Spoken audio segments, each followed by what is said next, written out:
Welcome back to Retro Rebound. In today's video, we are going back but also staying in the present day. We're talking about Metal Gear Solid Delta Snake Eater. Metal Gear Solid 3 is back in its full-on remake. I've been playing it for a little bit because I paid the extra money to get into that early access. Couldn't hold myself back after we just played Metal Gear Solid 1 for the first time, and I absolutely adored it. I had to get my hands on Snake Eater as soon as possible. The too long didn't read is this is a really safe remake, but I feel like given the history between Konami and Hideo Kojima, number one, kind of subverts my expectations, but number two, I don't think we'd want it any other way. There's just this alternate reality where they change a lot, and I feel like we wouldn't be happy with that. And also, if this is them kind of doing a little bit of studying and researching to figure out how do we carry on Metal Gear Solid, because I think one day they're going to try to make a Metal Gear game without Hideo Kojima, and you know, hey, best of luck to them doing that. That's like doing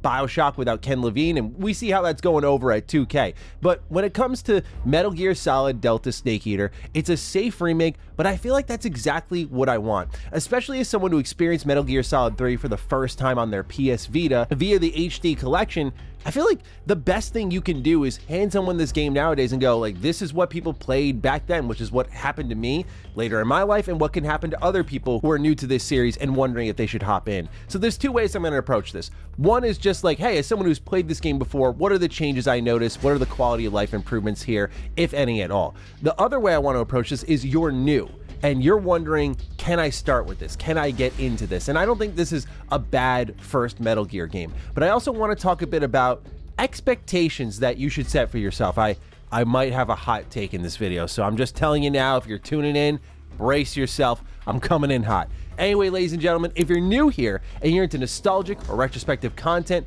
or you like Metal Gear, consider subscribing because we do have more Metal Gear on the way. Got another fun one coming a little bit later from now.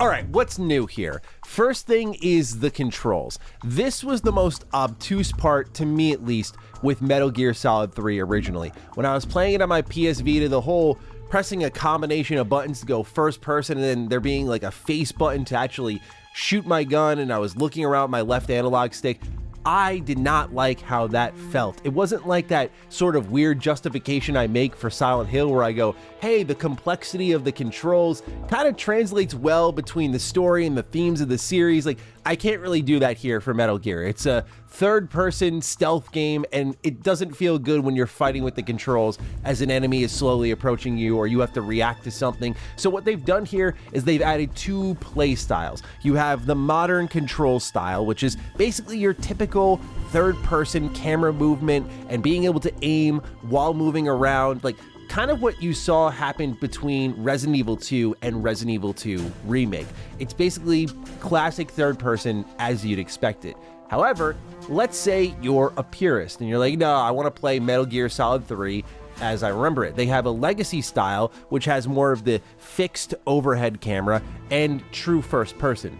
This is, by the way, different from the controls itself, which you can also customize. So they have their own preset controls, and then you can go in and customize those. So if you want to, say, map the crouch button to X, because, as my editor Josh would say, that's the only way to do it, then you can go ahead and change that. I'm going to be honest, this is one of my first hot takes, maybe. This is the biggest win of the remake.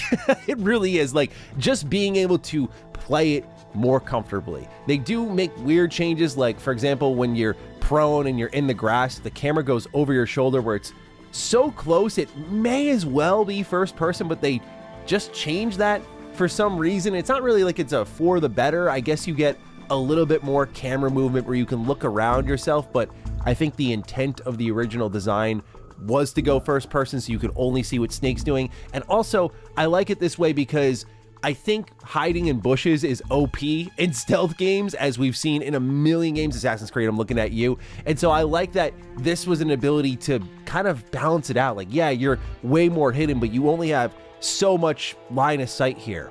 But regardless, the control changes, I think, are really good. It makes the game way more accessible. It doesn't strip anything away from the actual core experience you're getting. It just feels better. It also, I mean, it's a remake, looks better. This has been remade in Unreal Engine 5, and boy, can you tell, the lighting, the texture quality, everything has been dramatically improved, and this comes with no changes to the story. So it's the story exactly how you remember it, but it looks a lot better. And this is one of the best parts of the remake because it shows how timeless Kojima shot the game. As we know, and as we talked about with our Metal Gear Solid 1 retrospective, a lot of his movie background shows and how he attempts to make things cinematic. And in this game, you can see a lot more detail, facial animations, reactions to certain things that maybe you couldn't see before or that couldn't be captured before. This is where the remake soars quite a bit. It's a lot like what happened with Silent Hill 2 Remake, where you could just see little bits of the story that you couldn't see before based on character reactions. It looks good. Does it perform well though? I noticed really the main frame rate drops happening when cutscenes were transitioning from scene to scene. Like when we were changing cameras and they were cross-fading, that's when I noticed this thing would sink down to like 15 FPS. They have two modes that come out the box. You have your quality mode, you have your performance mode. Quality mode is 4K, but it's going down to 30 frames per second.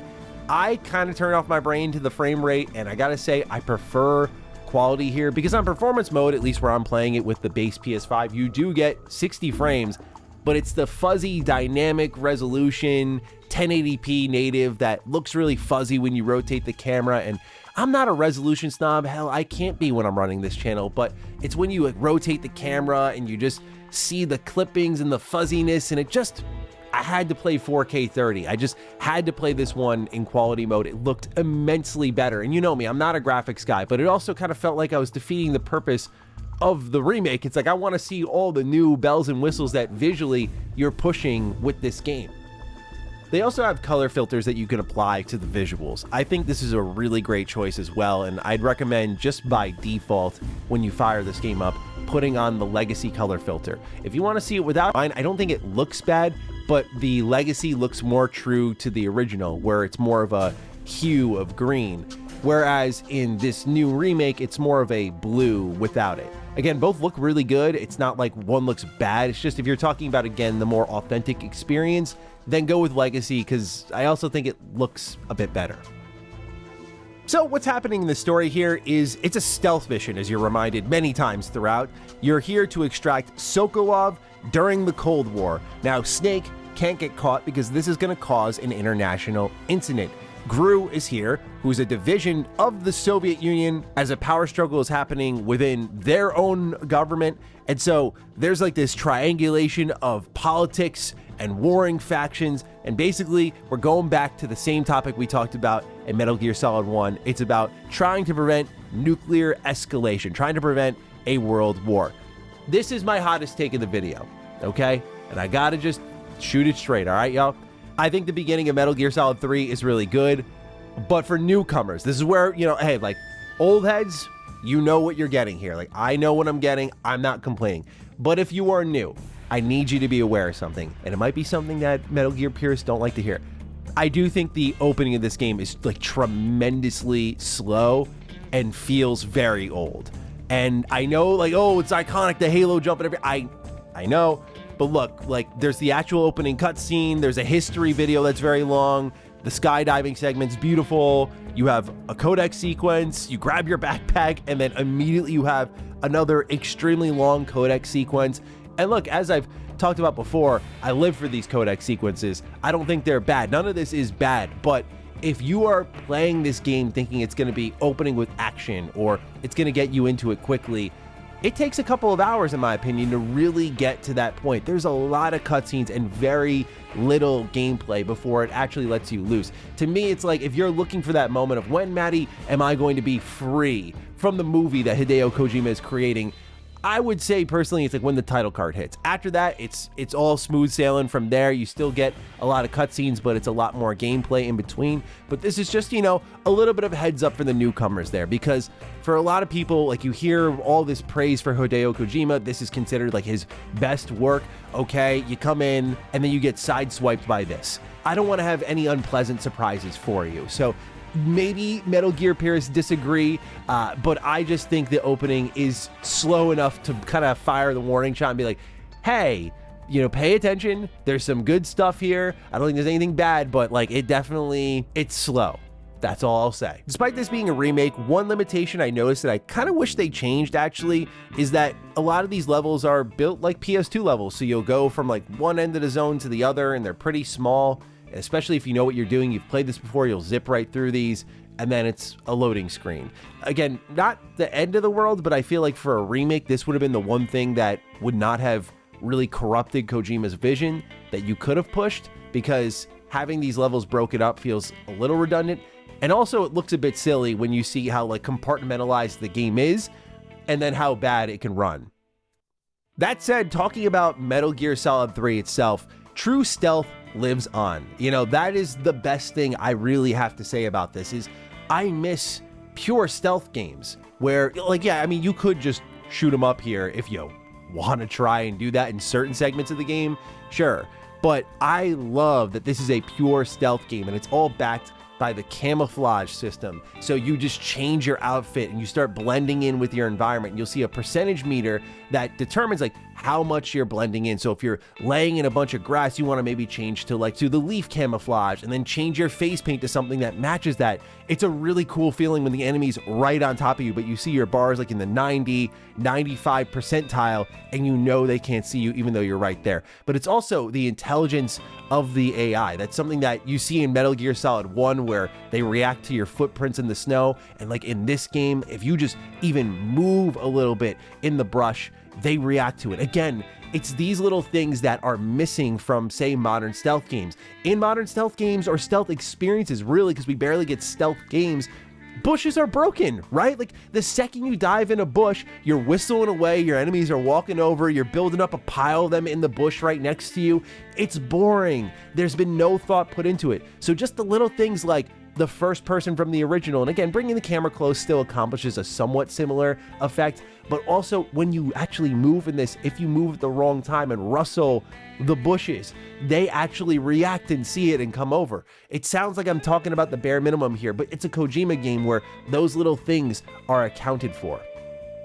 And in turn, good stealth lives on, where it's the type of stealth where difficulty matters little, in my opinion, because if you're just good at staying hidden, you'll never worry about difficulty once throughout the experience. To me, that is pure stealth. Of course, this means that like guards will see you a lot easier, but you get the whole idea. Like if you know your way around, you have a lot of tools at your disposal, which by the way, as you scale the difficulty, they limit some of those, but it's just something that made me really happy. Just like pure great stealth gameplay lives on, and it's just shown here like how you can still do it, and some things that still exist in video games like hiding in the bushes can still exist, but maybe there's ways to like rethink them so they're not just so easily busted. And you can see the more realism elements from like a Kojima game popping up in multiple areas in this. Like for example, you're dropped out in this mission and they're like, you have to survive on your own. So when Snake is running out of stamina, it's not just like munching down on some rations. You have to go and like hunt for your food out here, which I think is cool. You can choke out soldiers and interrogate them, asking them questions. Again, just lots of little things here that you'll find and you'll appreciate. That's something that I've come to understand with Kojima this year as I've really played a lot of his games this year. There are just these strong attention to detail moments within the gameplay mechanics that just let you think of something and then go and do it. Or it continuously surprises you in the stories people will share on how far these mechanics can be stretched or things that you don't even know about. So it's still a brilliant video game. It's still an emotional one. And it's really cool playing this, knowing Metal Gear Solid 2, finally playing Metal Gear Solid 1 and sort of seeing that timeline. I will say there's part of me that's a bit tempted to pause this, go back and replay MGS2 just with the knowledge of what I experienced extensively in Metal Gear Solid 1, diving into that and then playing this afterward, especially because they've preserved it so well. It feels like it's been teed up for me. So that might be what I end up doing, but I just had to dive in, get my hands on it, and I'm really excited about it. Ultimately, the performance issues are a problem, but I like that this is a safe remake because I think this is a case where I saw some articles like, do we even need remakes and stuff like that? And I get it because sometimes it's to push ideas forward. And I think there's a couple in here, like I mentioned with the zones and the load screens and whatnot, that we could have tried to move forward without contaminating Kojima's vision. But I think given Konami's history with Kojima, this was the right choice, ultimately. Like, I'm not going to argue. If you're going to remake it, you've made that business decision. This is the best way I think they could have done it. Just adhering to the original vision and not saying, hey, we can do this better than one of gaming's brightest luminaries. So those are my thoughts on Metal Gear Solid Delta Snake Eater. Think it's been great so far. Keep an eye out for those performance patches. I think that would be kind of nice, but overall, stealth gameplay lives. This is a classic. If you haven't played it and this is your first time diving into the series, I think it's a great starting point, but I will also throw out there, with the Master Collection existing, kind of becoming that dude who's like, maybe play them in order. You know, I can't say that so officially without 2 under my belt for a second time, but man, playing that first one and kind of seeing the, you know, the fact that this was before that, it adds something, dude. Like, it does. So you can start where you want and eventually make that full dive, but that's just my 2 cents on it all. You let me know what you're thinking down below. If you've been playing Snake Eater, fire away. Other than that, take excellent care of yourselves, and I will see you in the next Retro Rebound. Peace out. I'm still in a dream, Snake Eater. Here we go. Not bad, huh? Snake. Wait, hold on, I misread.